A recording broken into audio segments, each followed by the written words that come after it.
Malami asked me to come on board with him to make the ministry, perform well in the area of asset recovery, because I had met Malami before he was appointed. He knew what I could do.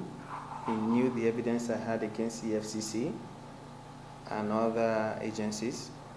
So it was, at that time, a match made in heaven. I went to Dubai, UK, stayed in UK for like 5-6 days, was able to trace a little over 23 million pounds regarding a Nigerian bank, Oceanic Bank actually.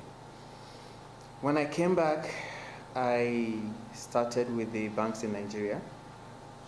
The main bank I have always held to be the most culpable, that is Access Bank.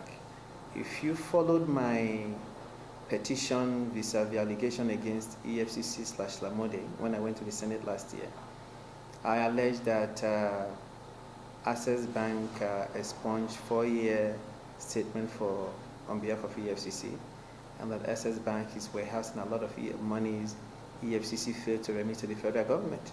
So I had my eye on Access Bank very well. Access Bank called me to tell me that whether I had heard from the minister, that is Malami. I said, regarding what? They were like, our bosses met with him and he promised to call you to soft pedal. So that same day, I communicated to Malami via his PA, nephew, who had always been our conduit, that I will not tolerate any phone call from Malami regarding any issue of soft peddling on any of the banks. Now, within 27 days, I was able to trace in different, I have the record here, in different currencies, different banks, approximately 324 billion naira, which is over $1 billion. For reasons best known to Malami, I went to the ministry, and there was something very funny going on a Thursday, I believe the 24th or so, and I went to see Malami. The PA nephew said I should wait. Later on he said I should come back the next day on Friday. It happened to be on Good Friday.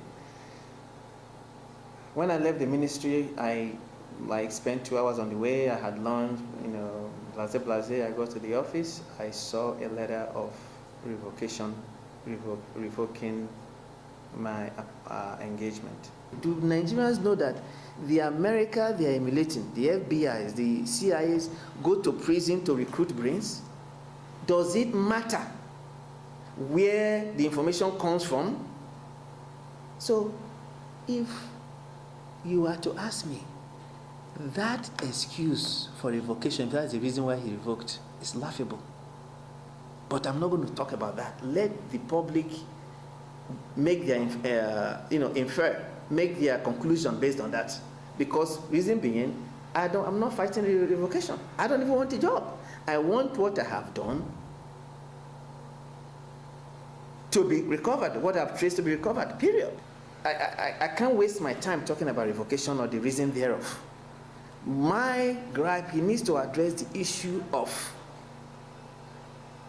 recovery. Did Judge Uboh trace these funds? If Judge Uboh traced these funds and he has the evidence, and if he doesn't, I can give it to you, give it to him in his office. Let him recover. If he does not, there is nobody in Nigeria, whether the farmer in the farm, the market woman, or the student in class, knowing our situation in Nigeria, that over $1 billion that is stolen, that belongs to the federal government in banks, when you are going to US, UK, Dubai, asking those countries to aid or cooperate or help you in repatriating stolen funds, why are you going over there when the ones say you have not? Isn't that what was said in the Bible?